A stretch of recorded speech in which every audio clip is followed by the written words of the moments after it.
Salam jumpa pemirsa TVRI Maluku di mana saja Anda berada. Senang sekali di awal tahun 2026 kita dapat jumpa lagi dalam program Dialog Maluku Bicara bersama saya Monica Seipala dalam kurang lebih 1 jam ke depan. Pemirsa, Januari tahun 2026 mungkin menjadi catatan sejarah baru bagi Indonesia dan akan dikenang sepanjang masa oleh generasi mendatang. Karena setelah perjalanan panjang, Indonesia secara resmi mengumumkan keberhasilan mencapai swasembada pangan, dalam hal ini swasembada beras dan jagung sepanjang tahun 2025 tanpa impor. Sebuah pencapaian yang diraih yang ternyata lebih cepat dari estimasi para ahli. Nah, dalam konteks pencapaian swasembada pangan nasional per Januari 2026 ini, Provinsi Maluku memiliki peran strategis yang cukup unik, terutama sebagai penyokong ketahanan pangan berbasis kearifan lokal dan diversifikasi pangan non beras. Dengan fokus pemerintah saat ini, yakni Presiden Prabowo Gibran, tentunya akan ada perhatian tersendiri bagi Indonesia Timur, dalam hal ini Papua, dan tidak menutup kemungkinan bagi Provinsi Maluku. Apakah Indonesia Timur siap bertransformasi menjadi wilayah konsumen dari lumbung pangan utama nasional dan juga menjadi produsen? Kita akan tanya pertanyaan ini kepada para narasumber kita yang sudah datang di studio TVRI Maluku. Langsung saja saya perkenalkan satu persatu narasumber saya. Yang pertama ada Kepala Dinas Pertanian Maluku, Bapak Ilham Tauda. Halo Pak, apa kabar? Baik, sehat. Kabar sehat ya Pak ya. Baik, nanti Pak Kadis akan berbicara terkait dengan bagaimana upaya dari Provinsi Maluku, pemerintah provinsi sendiri tentang produksi, kesejahteraan petani dan juga hilirisasi produk ya Pak ya. Ya, baik. Oke, yang kedua kita punya Bapak Kepala Balai Besar Penerapan Modernisasi Pertanian Maluku, Bapak Gunawan. Halo Pak, apa kabar? Alhamdulillah baik Mbak Moni. Salam sehat untuk kita semua. Baik, salam sehat. Terima kasih sudah menyempatkan waktu untuk bergabung bersama kami Pak. Nantinya akan berbicara terkait dengan fokus pada teknologi, standarisasi dan inovasi bagi produk pertanian di Maluku untuk swasembada pangan tentunya. Dan selanjutnya kita punya Kepala Kepala Satuan Kerja PJPA Maluku, Pelaksanaan Pemanfaatan Jaringan Sumber Air Provinsi Maluku, ada Bapak Franky Matayane. Halo Pak, apa kabar? Terima kasih Ibu Moni, kabar baik. Kabar baik ya Pak, sehat-sehat selalu Pak ya. Iya baik, Bapak akan nantinya berbicara terkait dengan infrastruktur irigasi guna mencapai target swasembada pangan nasional di Provinsi Maluku tentunya ya. Baik, kabar sehat untuk semua narasumber saya dan juga selamat memasuki tahun baru 2026, semangat baru Pak ya. Iya. Terima kasih. Siap. Iya, di awal tahun 2026 kita sudah dapat kabar gembira nih, kabar kesuksesan pencapaian yang diraih oleh Indonesia. Tentang kita sudah tidak lagi mengimpor beras dari luar. Dan juga ada wacana bahwa kita nantinya akan mengimpor keluar ternyata beras dan jagung. Amin. Saya mau ke Pak Kadis dulu melihat pencapaian ini, apa yang ingin dikomentari Pak Kadis, ya. Dinas Pertanian Provinsi Maluku. Baik. Pak Ilham. Terima kasih Mbak Monik. Saya kira yang pertama, pemerintah Provinsi Maluku memberikan apresiasi yang tinggi kepada Bapak Presiden Republik Indonesia, Pak Prabowo Subianto, Bapak Menteri Pertanian beserta jajarannya dari pusat sampai daerah atas pencapaian yang sangat luar biasa. Tahun 2025 sudah diumumkan Indonesia telah berhasil swasembada pangan di tahun 2025 khususnya komoditi beras. Dan ini saya kira satu pencapaian yang tidak berdiri sendiri, tentunya ada juga kontribusi dari seluruh daerah Indonesia termasuk kita di Provinsi Maluku. Dan saya sampaikan bahwa dari target pusat yang diberikan ke Maluku, bagian dari support mencapai swasembada pangan nasional, kita diberikan target penambahan luas tambah tanam di tahun 2025 dengan luasan 26.250 hektar. Dan sampai dengan Desember 2025, Provinsi Maluku berhasil melampaui target yang diberikan oleh pusat dengan total luas tambah tanam 28.560 hektar. Ini saya kira kita tidak bekerja sendiri, kita dibantu oleh semua pihak, ada BRMP, ada BWS, ada penyuluh dan semua kabupaten kota kita bekerja bersama. Dan ini patut kita apresiasi atas pencapaian tersebut. Terima kasih. Baik, jadi kontribusi Maluku adalah tambah tanam ya, luas tambah tanam kita juga meningkat dari target yang diberikan. Untuk varietas unggulan yang ditanam di luas tambah tanam ini apa saja Pak di Maluku? Jadi kita ada padi sawah ya atau padi inbrida, kemudian ada juga padi gogo, padi lahan kering. Yang kedua komoditi ini totalnya mencapai 28.000 dan yang menggembirakan di tahun 2025 itu hasil rilis BPS di tahun 2025 produksi khususnya untuk padi di Provinsi Maluku juga meningkat. Jadi ketika ada penambahan luas tambah tanam berdampak terhadap peningkatan produksi padi di Maluku. Di 2024 produksi kita 91.000 ton gabah kering panen naik kurang lebih 12% menjadi 101.000 ton di tahun 2025. Jadi ada dampak peningkatan luas tambah tanam berdampak terhadap peningkatan produksi padi kita. Termasuk untuk jagung juga kita ada peningkatan produksi sampai di Desember 2025. Baik, terima kasih penjelasannya Pak Kadis. Saya mau ke Pak Gunawan Pak. Ya, ada yang mau dikomentari Pak dengan pencapaian Indonesia ini terkait dengan kita swasembada pangan beras dan jagung Pak. Lalu seperti apa Bapak melihat apakah di Maluku juga kita sudah bisa disebut swasembada pangan Pak? Baik, makasih Mbak Moni. Jadi melengkapi apa yang disampaikan oleh Pak Kadis tadi, pertama kita harus bersyukur di tanggal 7 Januari kemarin Pak Presiden Prabowo telah mengumumkan secara resmi kita swasembada pangan nasional, di mana tercatat ada 34,7 juta ton beras yang sudah diproduksi di tahun 2024. Tentu pencapaian swasembada nasional itu juga ada kontribusi dari Maluku. Tadi sudah disampaikan oleh Pak Kadis bahwa Maluku juga mengalami peningkatan terkait dengan luas tambah tanam, termasuk produksi beras kita. Tadi disampaikan ada sekitar 12,78% sebenarnya peningkatan produksi beras kita di Maluku. Jadi kalau tahun 2024 produksi beras kita itu di angka 51.000 ton ini beras, kemudian di tahun 2025 itu meningkat menjadi 57,5 ribu ton beras. Jadi ada peningkatan sekitar 12,78%.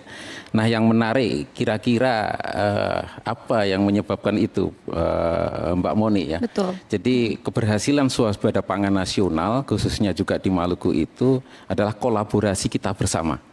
Jadi apakah itu UPT Kementerian Pertanian, kemudian Dinas Pertanian Provinsi, Dinas Kabupaten, kemudian juga ada BWS, ada juga penyuluh yang mendampingi di lapangan, semua berkolaborasi untuk mencapai target itu.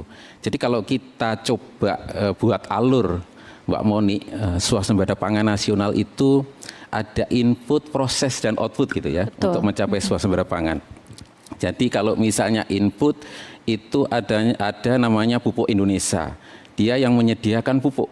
Pupuk itu sangat menentukan karena itu bagian faktor terpenting untuk kita berbudidaya terutama padi dan jagung gitu ya. Betul. Jadi Pak Presiden Prabowo melalui Pak Menteri Pertanian ada kebijakan bahwa pupuk ini harus mekanisme untuk menebus harus mudah. Bagaimana caranya supaya mudah? Kalau dulu kan pakai kartu tani agak ribet gitu ya. Sekarang bagaimana supaya mudah? Itu yang pertama. Yang kedua itu harga pupuk diturunkan. Harga subsidi hampir 20%. Itu saya kira sangat menguntungkan petani. Itu di sektor inputnya. Kemudian di sektor prosesnya itu ada Kementerian Pertanian. Kementerian Pertanian termasuk di dalamnya tentu Dinas Pertanian ya, ada BRMP dan sebagainya. Itu ada program-program yang sangat menguntungkan petani itu. Pertama misalnya ada bantuan Alsintan, ya, alat mesin pertanian. Kemudian ada bantuan benih atau bantuan benih. Kemudian ada lagi dukungan misalnya terkait dengan pompanisasi. Pemerintah membantu pompa dan sebagainya, termasuk dari teman kita nih dari BWS, Balai Wilayah Sungai yang mendukung terkait dengan irigasinya. Ya, betul. Nah itu berkolaborasi proses bagaimana berbudaya dengan baik. Nah yang ketiga yang tidak kalah pentingnya di sektor outputnya, di keluarannya. Itu bagaimana gabah yang sudah dihasilkan oleh petani itu bisa diserap. Maka ini Bappenas, Badan Pangan Nasional beserta Bulog, ini yang bertugas untuk menyerapnya. Ini sangat menentukan ketika misalnya pasar itu sudah jelas, maka petani akan semangat untuk menanamnya. Itu bagian dari rangkaian saya kira yang berkontribusi terkait dengan capaian swasembada pangan nasional, juga khususnya juga di Maluku ini, Mbak Moni. Baik, terima kasih penjelasannya Pak. Jadi yang pasti tidak bekerja secara separitas, tapi kontribusi dan juga ada proses yang panjang sehingga swasembada pangan ini bisa berhasil ya Pak ya. Oke, selanjutnya saya mau ke Pak Franky. Pak, komentarnya Pak terkait pencapaian kita di tahun 2026. Terima kasih Mbak Moni atas waktu yang diberikan pada kami dari Balai Wilayah Sungai Maluku. Jadi memang kami ini sebagai pilar terdepan dalam penyiapan air, infrastruktur air. Jadi memang untuk di Maluku ini ada sudah terbagi dalam untuk penyediaan air untuk irigasi. Jadi baik di irigasi di Pulau Buru dan irigasi di Pulau Seram. Nah itu untuk irigasi sawah, dan untuk sekarang ini ada program yang namanya jaringan irigasi air tanah. Jadi itu untuk pulau-pulau yang terkecil dan terluar di mana sangat kekurangan air. Untuk program dari infrastruktur ini dapat ada 3 program yang sudah kami jalankan terus-menerus, dan kami tetap membangun sinergi dengan Dinas Pertanian baik di tingkat provinsi, kota maupun kabupaten, dan juga untuk di jaringan irigasi air tanah ini untuk di pulau-pulau terluar, di pulau-pulau yang kesulitan air, terutama di pulau-pulau di Kabupaten Tenggara yang berbatasan langsung dengan ada sebagian yang Nusa Tenggara Timur dan dengan Australia. Untuk program yang kami laksanakan saat ini adalah program reguler, pembangunan dan rehab jaringan irigasi. Yang kedua adalah pemberdayaan masyarakat, jadi melalui program P33AI, jadi penyiapan jaringan irigasi tersier untuk petani yang kesulitan air langsung di lokasi. Terus yang terakhir ini adalah program dari Impres, melalui Impres nomor 2 tahun 2025, tahap 2 dan tahap 3, yaitu jaringan irigasi air tanah. Dan untuk di tahap 2 ini sudah kami bangun di 3 kabupaten dan di 1 kota, yaitu sebanyak 12 titik lokasi, dan di Impres tahap 3 ini sudah kami bangun sebanyak 42 lokasi, 42 titik lokasi, 39 titik lokasi di Kabupaten Kepulauan Tanimbar dan 3 titik lokasi di Kabupaten Maluku Tengah. Di samping itu juga ada infrastruktur yang berupa bangunan bendungan yang nanti sebagai barometer dalam penyiapan sebagai swasembada pangan, khususnya di Pulau Buru, yaitu bendungan Waiapu dan sistem jaringan irigasi Waiapu. Itu nanti itu sampai dengan saat ini sedang proses menuju tahapan penyelesaiannya. Baik. Mudah-mudahan dalam waktu dekat ini bisa selesai, sehingga dari BOS Maluku sebagai pilar terdepan dalam membangun infrastruktur penyediaan terutama air ini dapat benar-benar dimanfaatkan oleh para petani kita, sehingga untuk pencapaian terkait dengan swasembada pangan ini benar-benar dapat terrealisasi. Mungkin itu Mbak Muni. Kita doakan bersama Pak ya, kerjanya di tahun 2026 ini tentunya untuk kesejahteraan masyarakat. Baik, saya ke Pak Kadis Pertanian kembali, Pak Ilham. Tadi menarik terkait dengan luas tambah tanam. Bagaimana tren peningkatan luas tambah tanam kita di tahun 2026 ini Pak? Kemudian bagaimana secara spesifik ini komoditas yang menjadi jagoan di Maluku untuk mendukung target nasional? Apakah sudah ada arahan khusus dari pusat terkait dengan tugas yang diberikan bagi Provinsi Maluku di tahun 2026 ini Pak? Ya, baik. Jadi saya kira kalau kita bicara tentang soal ketahanan pangan di Maluku atau swasembada pangan, kita sebetulnya tidak hanya terbatas pada upaya peningkatan pangan strategis seperti beras atau jagung, tapi berdasarkan arahan RPJMD Pak Gubernur, kita juga diminta untuk memprioritaskan pengembangan pangan lokal kita. Kita masih punya ada sagu, ada sukun, ada ubi kayu, dan saya kira ini sangat potensial sebagai pangan yang bisa mendukung terutama peningkatan ketahanan pangan. Di 2026 ada yang berbeda, jadi kita tidak hanya diberikan target untuk pencapaian luas tambah tanam yang saya kira nanti tidak akan jauh berbeda di tahun 2025, kurang lebih 26.000 sampai dengan 27.000 hektar. Dan kita juga ada rencana cetak sawah. Rencana cetak sawah itu ada kurang lebih 2.000 sampai dengan 3.000 hektar tergantung hasil SID yang saat ini sementara dilakukan. Di samping itu juga kita ada upaya bagaimana melakukan optimasi lahan. Optimasi lahan itu adalah bagaimana meningkatkan kesuburan tanah itu sendiri, khususnya pada lahan-lahan sawah kita ada kurang lebih 3.000 sampai dengan 5.000 hektar.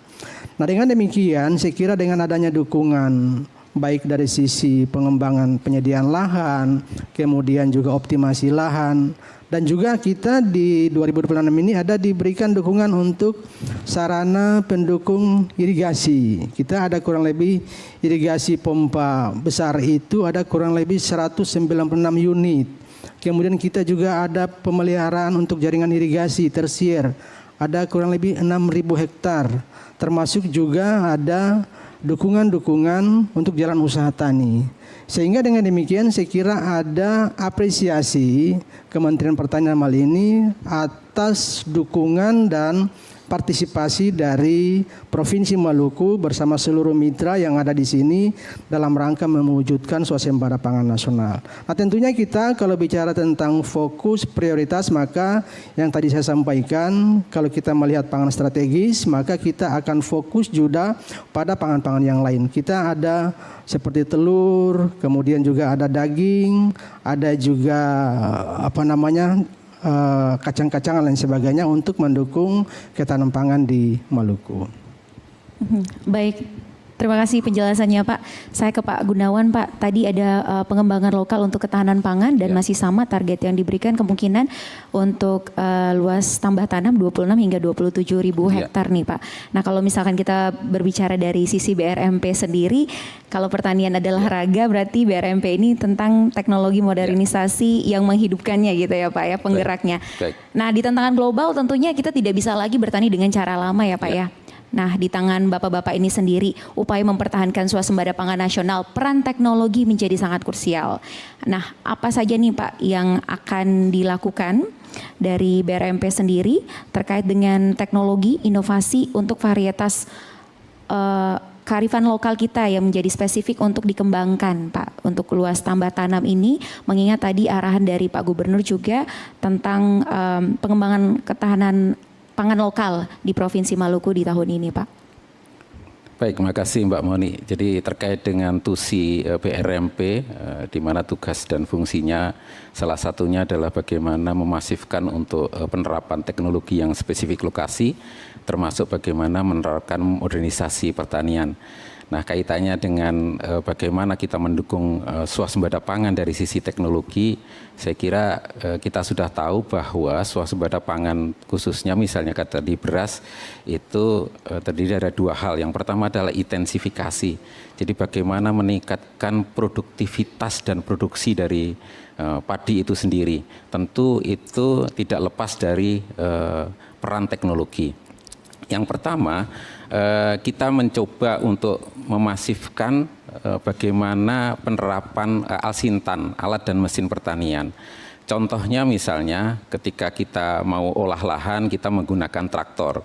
Jadi tidak konvensional menggunakan cangkul lagi itu efisiensi tersendiri. Jadi untuk awal saja kita sudah menggunakan traktor.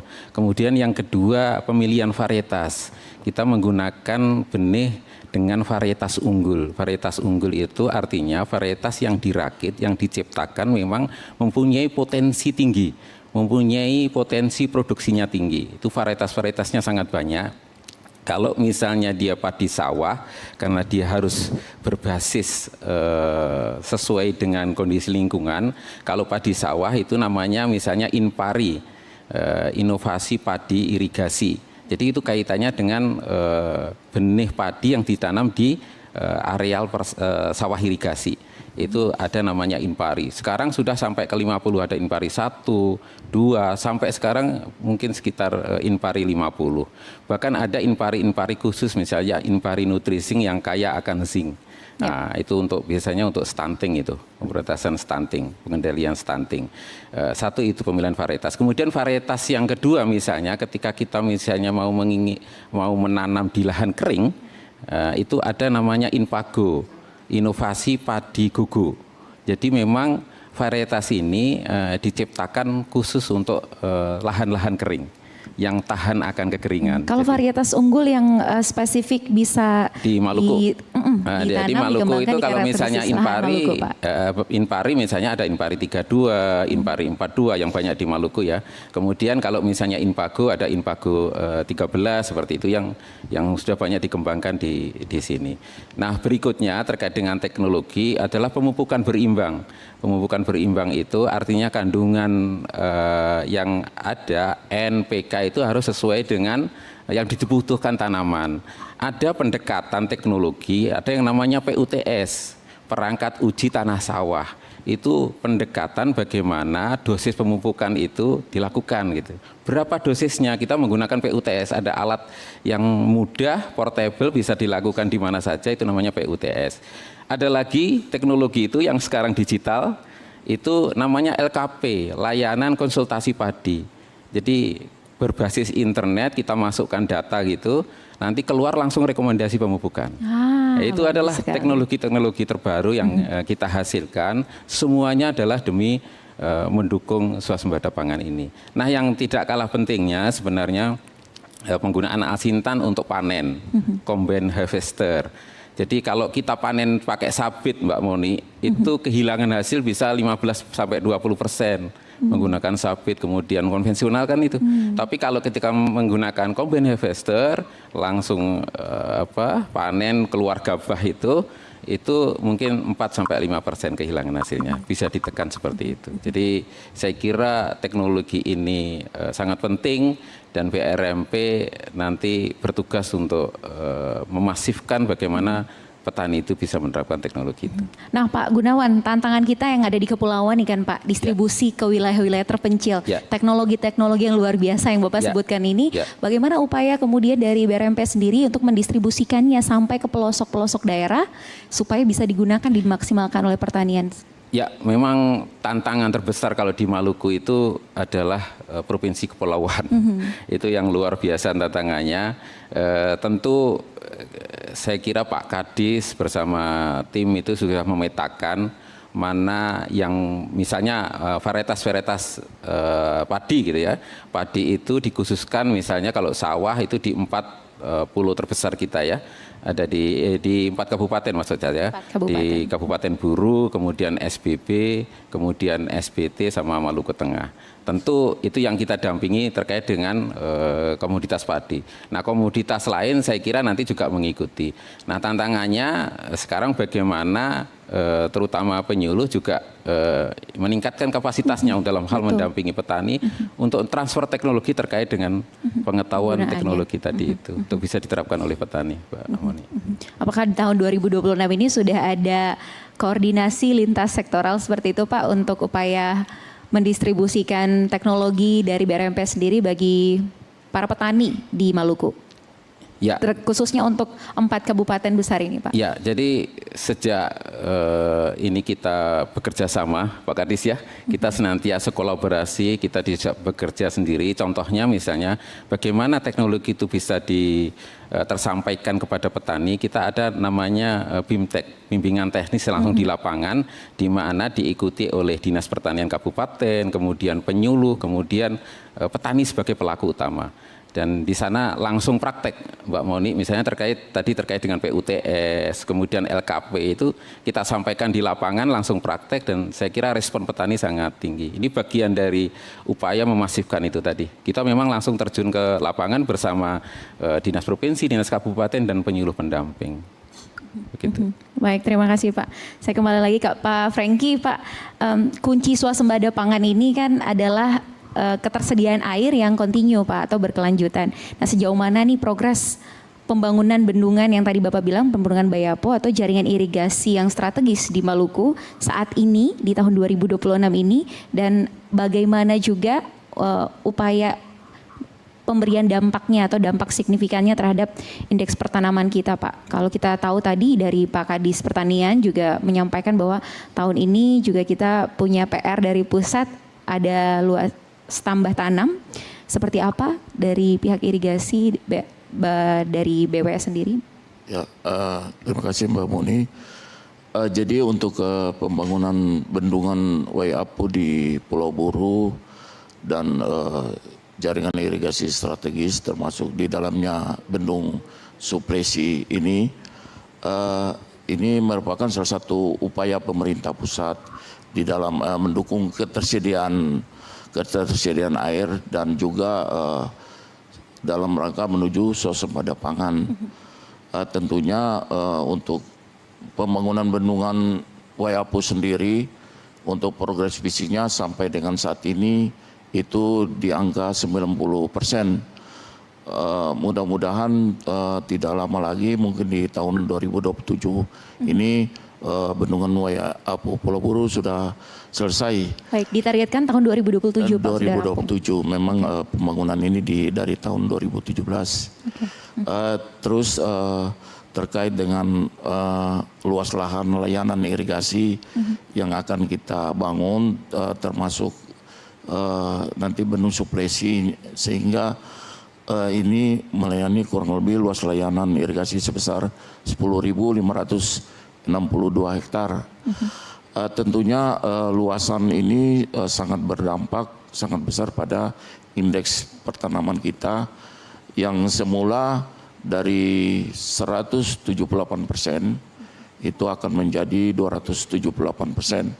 Artinya dengan sendirinya dengan ketersediaan air yang cukup tersedia, jaringan irigasi yang sedemikian luas ini, para petani kita dapat dalam 1 tahun musim tanam itu bisa menjadi 3 kali. Nah, ini tentunya sangat memastikan bahwa swasembada pangan kita akan segera bisa tercapai dalam waktu yang dekat ini. Demikian Pak Moni. Pak Franky, tantangannya masih sama karena kita pulau-pulau kecilnya sangat banyak Pak. Bagaimana mendistribusikan infrastruktur air ini Pak yang merata supaya swasembada pangan ini tidak hanya berpusat di 1 kabupaten saja misalnya atau 4 kabupaten saja yang diutamakan itu, dan bagaimana Bapak melihat dampak perubahan iklim saat ini Pak terhadap ketersediaan debit air kita di waduk-waduk atau saat ini? Ya, Mbak Moni, jadi memang untuk tahun anggaran 2025 kemarin kami ada kegiatan-kegiatan di pulau-pulau terkecil, pulau-pulau terluar ini, yaitu melalui program Impres nomor 2 tahun 2025 di tahap 3. Kalau tahap itu kemarin memang di 3 kabupaten, 1 kota Madya. Memang di situ juga ada di Kabupaten MBD, itu bagian dari salah satu pulau terluar juga, terkecil. Dan untuk di tahap 3 ini memang betul di pulau-pulau terluar terkecil itu di Pulau Selaru dan Pulau Yamdena.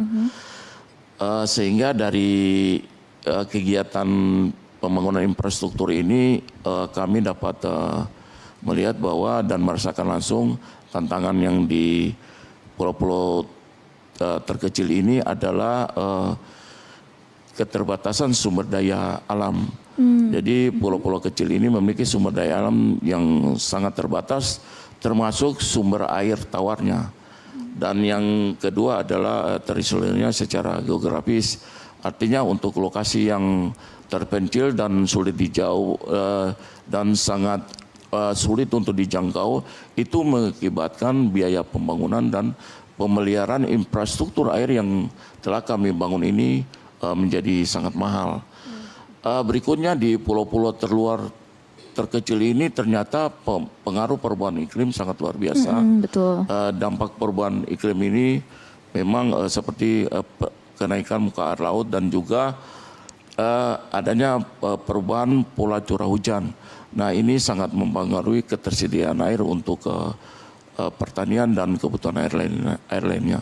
Mungkin seperti itu Mbak Moni. Terus terkait dengan dampak terhadap perubahan iklim dan dampak terhadap debit untuk waduk-waduk ini. Memang perubahan pola curah hujan ini tentunya sangat berpengaruh pada ketersediaan air. Terutama di musim kemarau itu air di waduk-waduk itu semakin menepis, menurun, dan juga pada musim hujan mungkin airnya berlebih, melimpah sehingga mungkin bisa mengakibatkan terjadinya banjir. Yang kedua adalah terkait dengan peningkatan risiko kekeringan. Jadi untuk risiko kekeringan ini memang sangat mempengaruhi juga para petani kita di dalam ketersediaan air untuk pertaniannya. Mungkin itu yang saya sampaikan. Terima kasih. Baik, terima kasih informasinya Pak Franky. Dan pemirsa, kita masih akan kembali lagi dengan dialog bersama dengan ketiga narasumber terkait dengan kontribusi Maluku dalam suasembada pangan nasional tahun 2026. Tetaplah bersama kami di Dialog Maluku Bicara.